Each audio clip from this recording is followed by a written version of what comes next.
विद्यार्थियों को मेरा नमस्कार। मैं महेंद्र परियार आपके सामने मनोविज्ञान, जिसे अंग्रेजी में साइकोलॉजी कहते हैं, जो राजस्थान के सभी प्रतियोगिता परीक्षाओं के में इसके प्रश्न पूछे जाते हैं। आज विद्यार्थियों में ये थ्योरी बनी हुई है कि मनोविज्ञान बहुत ही हार्ड सब्जेक्ट है, ये समझ में नहीं आता है, इसको कैसे सीखे, कैसे पढ़े। तो आज हम सब मिलकर इस मनोविज्ञान के बारे में पढ़ते हैं और इसको सरल शब्दों में समझते हुए एक एक टॉपिक पढ़ते हैं आराम से। तो पढ़ते हैं, शुरुआत करते हैं। मनोविज्ञान, मनोविज्ञान जिसको अंग्रेजी में साइकोलॉजी कहते हैं। आपको मैं बता देता हूं कि इस साइकोलॉजी शब्द का सर्वप्रथम प्रयोग रुडोल्फ गोइटिल ने किया था। सर्वप्रथम प्रयोग रुडोल्फ गोइटिल ने किया 1590 में। जो एक यूनानी मनोवैज्ञानिक था,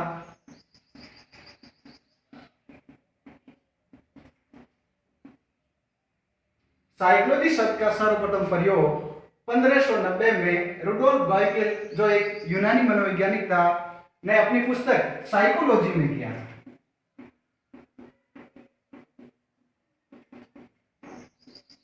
साइकोलॉजिया में सर्वप्रथम साइकोलॉजी शब्द का प्रयोग हुआ है।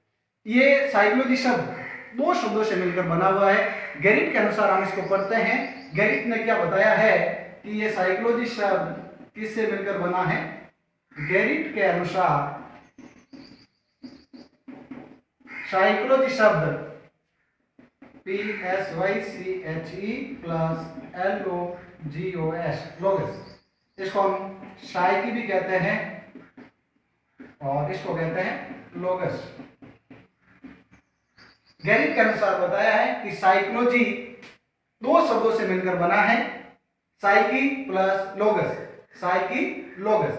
इसकी उत्पत्ति बहुत इंपॉर्टेंट सवाल है, बहुत बार प्रश्न में आते हैं, पेपर में आता है। ये प्रश्न पूछते हैं कि साइकोलॉजी शब्द की उत्पत्ति किस भाषा से हुई है। तो आपको बता देता हूं, ग्रीक भाषा, ग्रीक भाषा से इसकी उत्पत्ति हुई है, जिसको यूनानी भाषा भी कहते हैं, हिंदी में यूनानी। ग्रीक भाषा से इसकी उत्पत्ति हुई है। साइकी और लोगस, इन दो शब्दों से मिलकर साइकोलॉजी बनती है। साइकी का यूनानी भाषा में अर्थ होता है आत्मा। साइकी का यूनानी भाषा में अर्थ होता है आत्मा और लोगस का अर्थ होता है अध्ययन या विज्ञान। तो साइकोलॉजी शब्द का अर्थ होता है आत्मा का अध्ययन, यानी जिस विषय में आत्मा के संबंधित अध्ययन किया जाता है, पढ़ा जाता है, उसे मनोविज्ञान कहा जाता है। ये प्राचीन विचारकों का मत है। तो आइए देखते हैं आगे। साइकोलॉजी दो शब्दों से मिलकर बना है, गैरिट के अनुसार बताया हुआ है, साइकी प्लस लोगस, आत्मा का अध्ययन। अब आगे पढ़ते हैं इसमें इसका मनोविज्ञान का विकास क्रम कैसे हुआ, किस प्रकार ये आगे बढ़ता गया। तो पढ़ते हैं।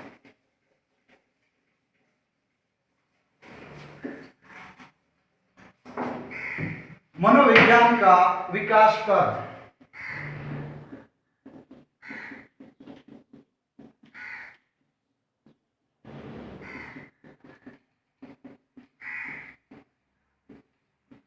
एक इसको डायरेक्ट डायग्राम में समझा देते हैं किस प्रकार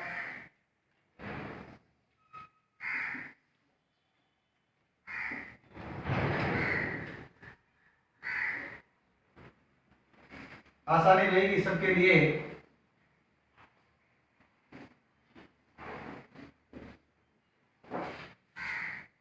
सर्वप्रथम इसको आत्मा का विज्ञान कहा गया। आत्मा का विज्ञान। उसके बाद मन या मस्तिष्क का विज्ञान।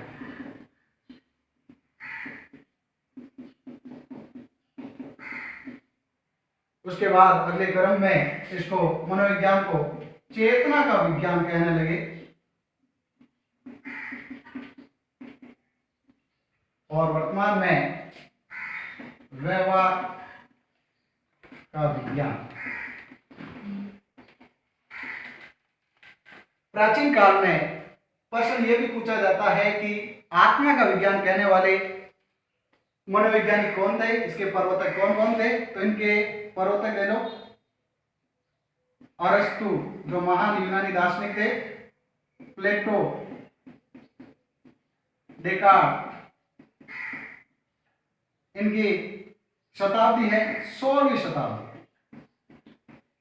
16वीं शताब्दी में मनोविज्ञान को आत्मा का विज्ञान कहा जाता था। इनके प्रमुख प्रवर्तक है अरस्तु, प्लेटो, डेकार्ट 16वीं शताब्दी में। फिर धीरे धीरे आत्मा के बारे में लोगों ने प्रश्न किया कि इसको व्याख्या कीजिए, किस प्रकार एक आत्मा होती है जिसका हम देख भी नहीं सकते, महसूस भी नहीं कर सकते हैं। तो उनके पास इन प्रश्नों का उत्तर नहीं था। तो धीरे धीरे मनोविज्ञान अपने विकास के क्रम में आगे बढ़ते हुए उनको मन या मस्तिष्क का विज्ञान कहने लगे। इनके प्रमुख प्रवर्तक रहे पोम्पोनोजी,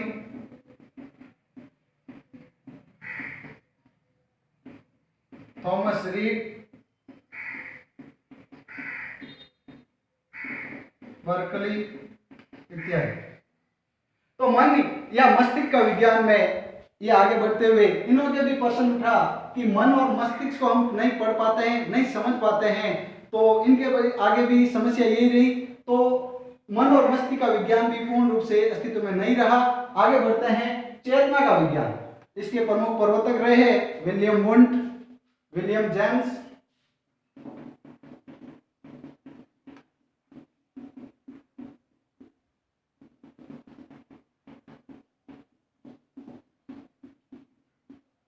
इत्यादि। इनकी रही 17वीं शताब्दी, इनकी रही 19वीं शताब्दी।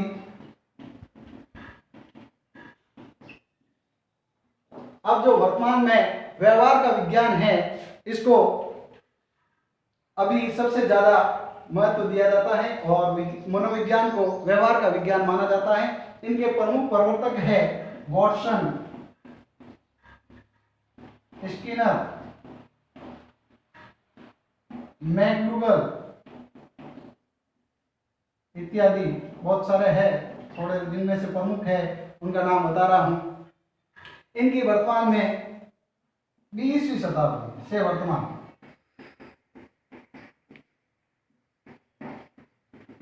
कंटिन्यू चल रहा है। तो हमने मनोविज्ञान का विकास क्रम पढ़ा। इस विकास क्रम में सर्वप्रथम आत्मा का विज्ञान पढ़ा। इसके प्रवर्तक रहे अरस्तु, प्लेटो और डेकार्ट। इनका आत्मा का विज्ञान का संबंध है 16वीं शताब्दी से। फिर हमने पढ़ा मन या मस्तिष्क का विज्ञान। इसके प्रवर्तक रहे हैं पोम्पोनोजी, थॉमस रीड, बर्कली। इनके संबंध रहा है 17वीं शताब्दी से। उसके बाद हमने पढ़ा मनोविज्ञान का अगला क्रम रहा चेतना का विज्ञान। इसके प्रमुख प्रवर्तक रहे विलियम वुंट, विलियम जेम्स और इसका संबंध रहा है 19वीं शताब्दी से। अब वर्तमान में जो मनोविज्ञान पढ़ रहे हैं वो व्यवहार का विज्ञान है। इसके प्रमुख समर्थक है वॉटसन, स्किनर, मैकडूगल इत्यादि है। और ये 20वीं शताब्दी से लगातार जो हम पढ़ रहे हैं उस मनोविज्ञान से रिलेटेड रहा है। अब आगे देखें तो मनोविज्ञान की प्रमुख परिभाषाएं से पहले एक एविंगहोस की बहुत अच्छी परिभाषा आती है। एविंगहोस ने कहा था, एविंगहोस ये एक मनोवैज्ञानिक है, इसने बहुत ही अच्छी परिभाषा दी है कि मनोविज्ञान का अतीत बहुत लंबा है परंतु इतिहास बहुत छोटा है। बहुत ही अच्छी परिभाषा दी है। इसने कहा एविंगहोस ने कि मनोविज्ञान का अतीत बहुत लंबा है,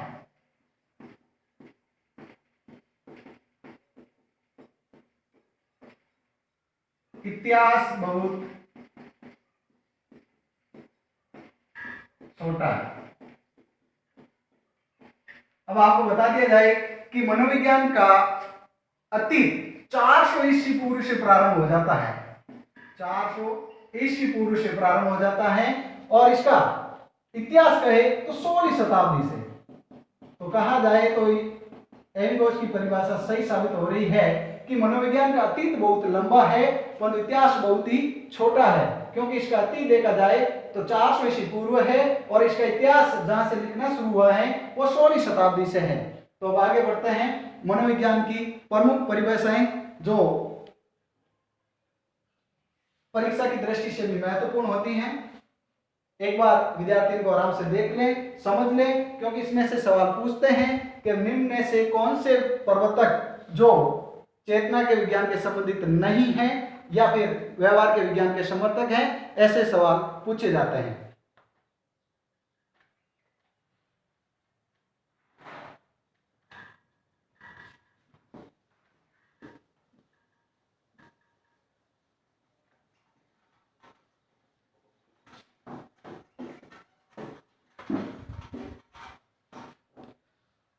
अब पढ़ते हैं मनोविज्ञान की प्रमुख परिभाषाएं।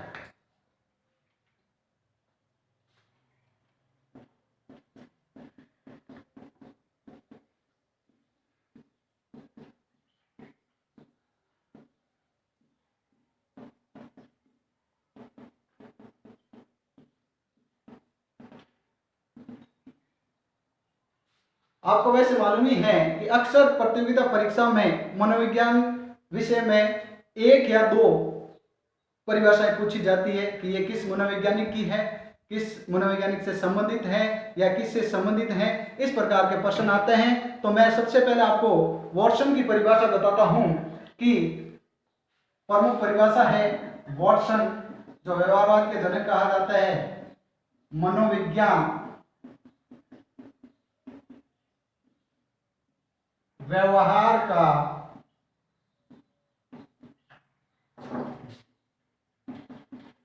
निश्चित विज्ञान है।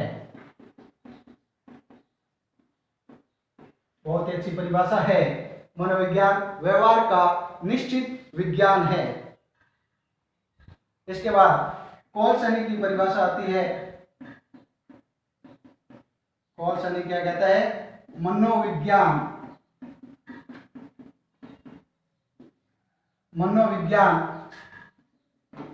मानव व्यवहार का विज्ञान है। मनोविज्ञान मानव व्यवहार का विज्ञान है। इसके बाद एक परिभाषा वुडवर्ड की आती है, बहुत ही कई प्रतियोगिता परीक्षा में पूछी गई है। वुडवर्ड ने बहुत अच्छी परिभाषा दी है कि मनोविज्ञान ने सर्वप्रथम आत्मा का त्याग किया, उसके बाद मन या मस्तिष्क का त्याग किया, उसके बाद चेतना का त्याग किया और अब व्यवहार को स्वीकार करता है। यह वुडवर्ड की परिभाषा है जो अक्सर बहुत सारे प्रतियोगिता परीक्षा में पूछी जाती है कि वुडवर्ड की निम्न में से कौन सी परिभाषा है, पूछा जाता है, या फिर कि यह परिभाषा किस मनोवैज्ञानिक की है। तो देखते हैं मनोविज्ञान वुडवर्ड की परिभाषा। मनोविज्ञान ने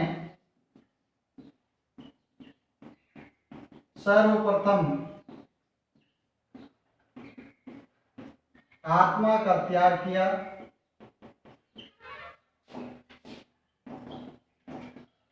उसके बाद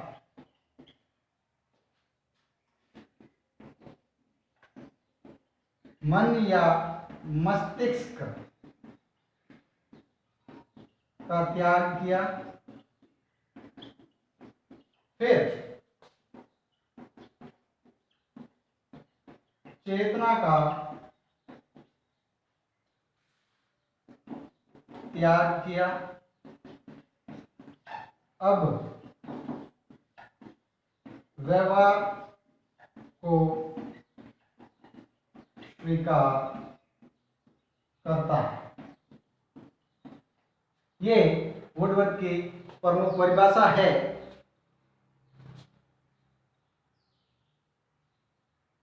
अब इसके छोटे छोटे मनोविज्ञान के पार्ट बनाकर अलग अलग वीडियो में प्रस्तुत करेंगे, जो आपके लिए भी आसानी रहेगी। वीडियो बहुत लंबा ना हो, इसलिए अगला मनोविज्ञान के क्षेत्र है, मनोविज्ञान के प्रमुख संप्रदाय है, जो आने वाले नेक्स्ट वीडियो में हम पढ़ेंगे। नमस्कार।